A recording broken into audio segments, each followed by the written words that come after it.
Hello दोस्तों, नमस्कार, आदाब, सत श्री अकाल, अस्सलाम वालेकुम। मैं सद्दाम। दोस्तों, आज हम धोलावीरा के बारे में पढ़ेंगे क्योंकि दोस्तों ये एक बहुत ही महत्वपूर्ण स्थल है धोलावीरा। और दोस्तों विश्व धरोहर सूची में भी धोलावीरा को शामिल कर लिया गया है। ये भारत के लिए बहुत ही गर्व की बात है, जिसमें दोस्तों भारत के स्थल जो हड़प्पा सभ्यता से संबंधित है, धोलावीरा उसे शामिल कर लिया गया है। और दोस्तों समझना, ये भारत का 40वां स्थल है जिसे विश्व धरोहर सूची में शामिल किया गया है। दोस्तों विश्व धरोहर सूची में जो शामिल किया गया है धोलावीरा को, वो क्यों किया गया है, इसकी क्या खासियत है, ये जानना हमारे लिए बेहद जरूरी है। दोस्तों ऐसी क्या खूबियां हैं धोलावीरा में जिसे विश्व धरोहर सूची में शामिल किया गया है, आज दोस्तों हम धोलावीरा के बारे में विस्तार से समझेंगे। दोस्तों हम बात करें विश्व धरोहर सूची यूनेस्को का 44वें सम्मेलन में, एक बात और याद रखना, ये करंट से भी जुड़ जाता है। यूनेस्को के 44वें सम्मेलन में दोस्तों चीन में, जो कहां पर हुआ था, चीन में हुआ है दोस्तों। चीन में दोस्तों इसे शामिल किया गया है धोलावीरा को। आज हम धोलावीरा के बारे में विस्तार से समझेंगे, ऐसी क्या खासियत है धोलावीरा में जो इसे शामिल किया गया है। तो दोस्तों हम समझते हैं धोलावीरा के बारे में। समझना दोस्तों, धोलावीरा सबसे पहले दोस्तों जो ये धोलावीरा है, ये दोस्तों गुजरात में स्थित है। कहां पर स्थित है दोस्तों? गुजरात में स्थित है। और गुजरात के भी दोस्तों ये कच्छ, जो कच्छ जिला है, कच्छ जिला में दोस्तों हम बात करें, कच्छ जिला में भूचाऊ तहसील में स्थित है। कहां पर स्थित है? भूचाऊ तहसील में स्थित है। दोस्तों ये कच्छ जिले के भी भूचाऊ तहसील में स्थित है, गुजरात में स्थित है। ठीक है ना, ये प्रश्न पूछा जा सकता है और ये वर्तमान में दोस्तों करंट से भी जुड़ रहा है और आपके इतिहास से भी जुड़ रहा है, एनटीए नेट के हिसाब से भी बहुत ही महत्वपूर्ण है। और दोस्तों अगर आप किसी और एग्जाम की तैयारी कर रहे हैं उसके लिए भी ये महत्वपूर्ण है, क्योंकि दोस्तों करंट के साथ साथ उसके अतीत के बारे में भी पूछ लेते हैं, इसलिए ये स्थल बहुत ही महत्वपूर्ण है दोस्तों। समझना दोस्तों, ये मानसर और मानहर नदी पर स्थित है। मानहर नदी, ठीक है ना। कौन कौन सी नदी है? मानसर और मानहर नदी पर, ठीक है ना। आगे हम बात करते हैं दोस्तों 1967-68 में दोस्तों जगपति जोशी और दोस्तों हम आगे बात करें 1990-91 ईस्वी में दोस्तों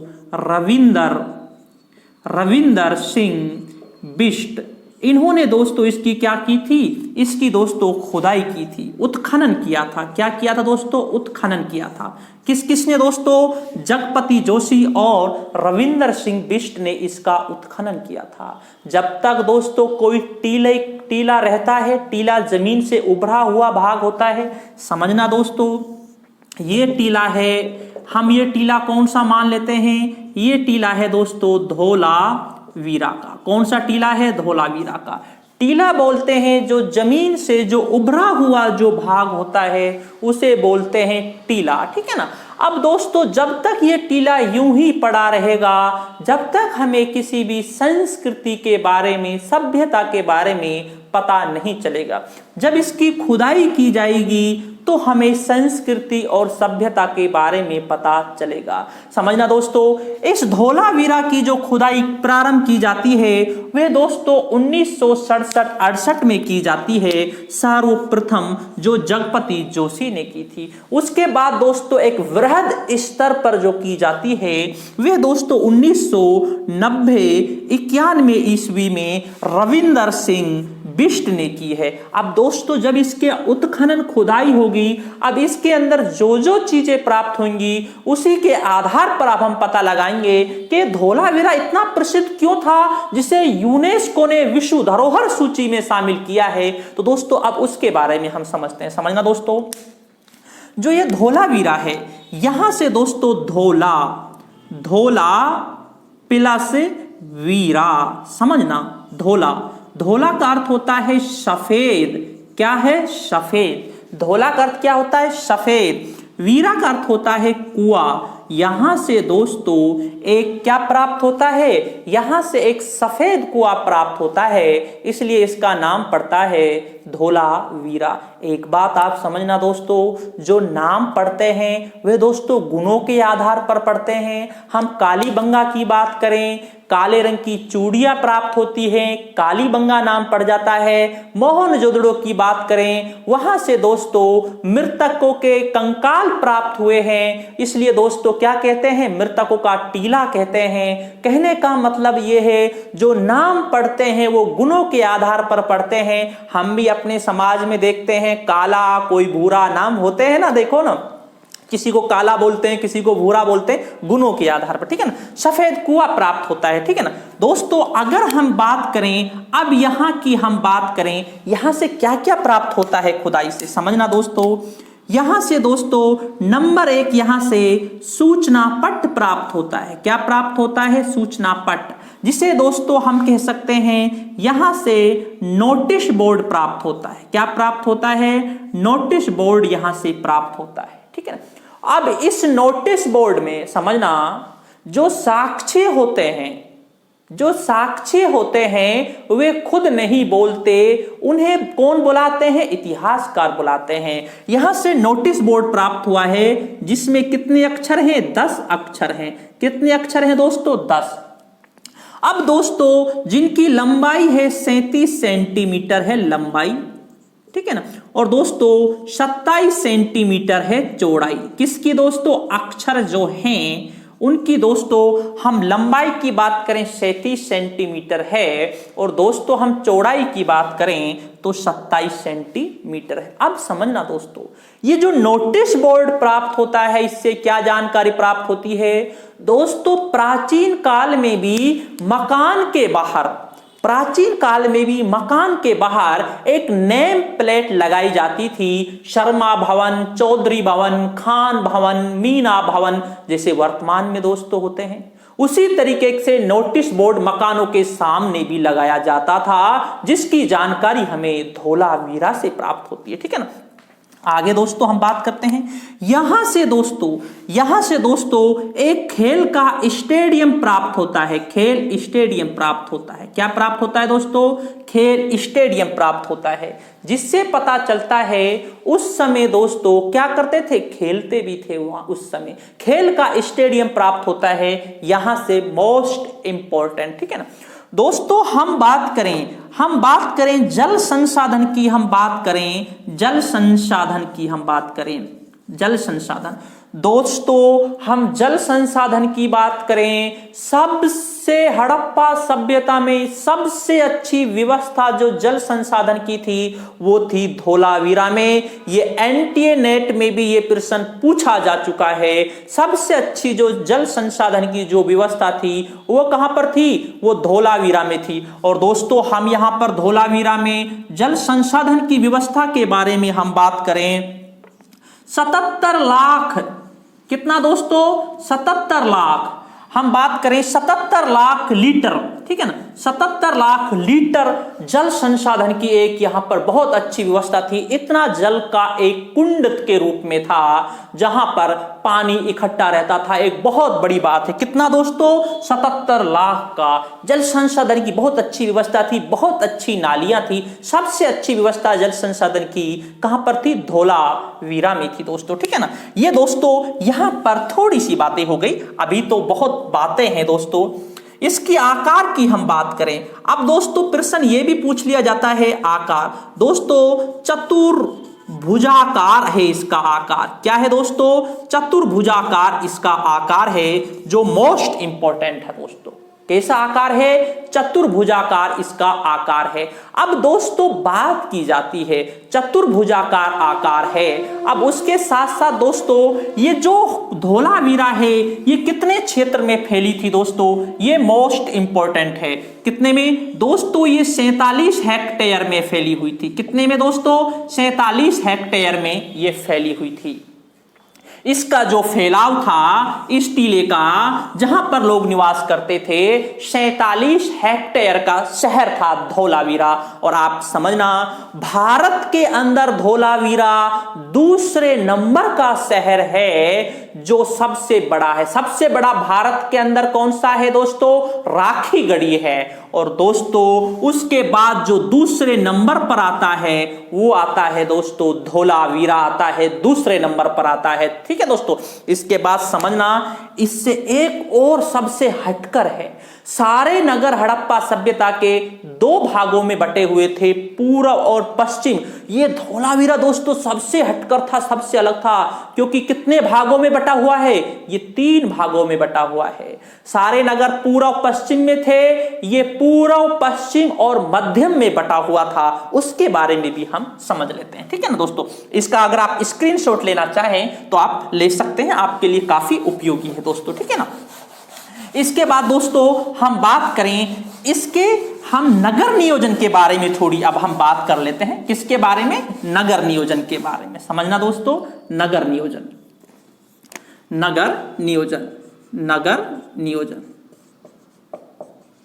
समझना दोस्तों, सारे नगर पूर्व और पश्चिम में बटे हुए थे। कैसे बटे हुए थे? पूर्व और पश्चिम में। जो ये पूर्व का जो ये नगर था, ये दोस्तों यहां पर आम जनता निवास करती थी, आम जनता। ठीक है ना, यहां पर दोस्तों जो पश्चिम वाला था थोड़ी ऊंचाई पर था। यहां पर कौन निवास करते थे? यहां पर दोस्तों शासक निवास करते थे। कौन निवास करते थे? शासक निवास करते थे। समझना, पूर्व वाला आम जनता निवास करती है, एक नगर है। पश्चिम वाले में एक दुर्ग भी है।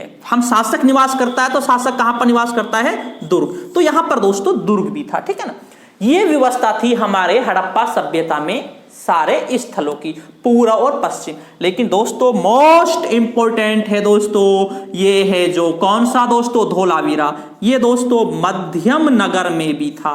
कौन सा? मध्यम नगर था। और दोस्तों समझना, हर की बात करें, हम कालीबंगा की बात करें, हड़प्पा की बात करें, हर स्थल की बात करें, पूर्व में आम जनता निवास करती थी, पश्चिम में शासक और उसके मंत्री निवास करते थे। लेकिन दोस्तों धोलावीरा में जो शासक था और उसके जो मंत्री थे जो निवास करते थे, वो मध्यम नगर में करते थे। ये मोस्ट इंपॉर्टेंट है दोस्तों परीक्षा की दृष्टि से, क्योंकि शासक निवास मध्यम नगर में कर रहा है दोस्तों। बाकी जगह में जो शासक निवास करता था वो पश्चिम में निवास करता था। कहां पर निवास करता था? पश्चिम में निवास करता था। परीक्षा की दृष्टि से ये बहुत ही महत्वपूर्ण है। ठीक है ना, इसके बाद दोस्तों आगे समझना दोस्तों, हम बात करें दोस्तों, हम संपूर्ण भारत की बात कर लेते हैं, थोड़ा सा संपूर्ण भारत की। तो दोस्तों संपूर्ण भारत में सबसे बड़े जो स्थल हैं, क्योंकि परीक्षा की दृष्टि से भी महत्वपूर्ण है, हड़प्पा सभ्यता। ठीक है ना, हड़प्पा सभ्यता। दोस्तों सबसे बड़े जो स्थल हैं गनेडीवाल, इसके हड़प्पा और मोहनजोदड़ो। ठीक है, मोहनजोदड़ो। अब आप समझना, ये तीनों स्थल कहां पर है? पाकिस्तान में है। कहां पर है तीनों स्थल? पाकिस्तान में। ठीक है, सबसे बड़े जो स्थल हैं 3 हैं, गनेडीवाल है, हड़प्पा है, मोहनजोदड़ो। ये तीनों स्थल कहां पर है? पाकिस्तान में। ठीक है ना, इसके बाद नंबर 4 पर है दोस्तों राखीगढ़ी। कौन सा है? राखीगढ़ी। ठीक है ना, और उसके बाद दोस्तों जो है चौथे के बाद नंबर 5वें पे जो हमारा टोटल, इसको आप थोड़ा समझना भी। ठीक है ना, इसके बाद आता है धोलावीरा। कौन सा आता है? धोलावीरा। ठीक है ना, ये दोस्तों 410 हेक्टेयर में है। कौन सा? राखीगढ़ी। कितने में है? 410 हेक्टेयर में है। और ये दोस्तों धोलावीरा 47 हेक्टेयर में है। कितने में है? 47 हेक्टेयर में है। ठीक है ना, ये दोनों कहां पर है? भारत के अंदर है। कहां पर है? भारत के अंदर है। अब भारत के अंदर सबसे बड़ा स्थल कौन सा है दोस्तों? राखीगढ़ी। राखीगढ़ी के बाद जो दूसरे नंबर पर आता है वो धोलावीरा आता है। राखीगढ़ी भारत की बात, टोटल हड़प्पा सभ्यता की बात करें तो कौन से नंबर पर आता है? चौथे नंबर पर। धोलावीरा टोटल की बात करें तो कौन से नंबर पर आता है? 5वें नंबर पर। ठीक है ना, ये है धोलावीरा टोटल हड़प्पा सभ्यता में 5वें नंबर का सबसे बड़ा शहर था। लेकिन भारत का कौन से नंबर का है? दूसरे नंबर का है। इसके बाद दोस्तों एक और समझ लेना आप, एक स्थल है नंबर 6 स्थल पर आएगा और भारत का तीसरा, हड़प्पा सभ्यता का छठा और भारत का तीसरा कालीबंगा। कौन सा है? कालीबंगा। कालीबंगा दोस्तों भारत का तीसरा सबसे बड़ा नगर है। ठीक, कौन सा? तीसरा। राखीगढ़ी और धोलावीरा और उसके बाद आता है कालीबंगा। और इस कालीबंगा को दोस्तों डॉक्टर दशरथ शर्मा ने हड़प्पा सभ्यता की क्या बोला है? तीसरी राजधानी कहा है। ठीक है दोस्तों। तो दोस्तों ये हम बड़े शहरों की भी बात करें तो दोस्तों ये धोलावीरा हड़प्पा सभ्यता का कौन सा है? पांचवा है। और भारत का दोस्तों कौन सा शहर है? दूसरे नंबर पर आता है दोस्तों। कौन सा? धोलावीरा। ठीक है दोस्तों, ये धोलावीरा की हम बात कर रहे हैं। बहुत ही एक महत्वपूर्ण स्थल है दोस्तों धोलावीरा। और हम बात करें दोस्तों किस लिए ये महत्वपूर्ण हो जाता है? ये इसलिए महत्वपूर्ण हो जाता है क्योंकि हड़प्पा सभ्यता का एक ऐसा स्थल है जिसे विश्व धरोहर सूची में शामिल किया गया है। इसलिए दोस्तों ये पूरे विश्व के अंदर एक चर्चित स्थल बन जाता है। किसी ने दोस्तों यह महसूस नहीं किया था कि जो पिछली जो तारीख थी, कल की हम बात करें, मंगलवार की हम बात करें, 27 तारीख का जो दिन है वे दोस्तों भारत के लिए और गुजरात के लिए एक बहुत ही महत्वपूर्ण दिन है, क्योंकि कल के दिन ही दोस्तों विश्व धरोहर सूची में धोलावीरा को शामिल किया गया है दोस्तों। 27 जुलाई दोस्तों 2021, 27 जुलाई 2021 को दोस्तों ये भारत का 40वां स्थल कौन सा है दोस्तों? 40वां स्थल है जो किसमें है? विश्व धरोहर सूची में शामिल किया गया है। विश्व धरोहर सूची में शामिल किया गया है। यह प्रश्न भी पूछ लिया जाता है। कौन सा स्थल है दोस्तों? 40वां। अब दोस्तों कहां पर शामिल किया गया है? 44वें सम्मेलन। कौन सा सम्मेलन? 44वां सम्मेलन। किसका दोस्तों? यूनेस्को का। कौन सा सम्मेलन है? 44वें सम्मेलन यूनेस्को के। कहां पर हुआ था दोस्तों? भुजाऊ चीन में हुआ था। कहां पर हुआ था? चीन में दोस्तों। तो इसे दोस्तों यूनेस्को के 44वें सम्मेलन में भुजाऊ चीन में दोस्तों इसे शामिल किया गया है। किसको दोस्तों?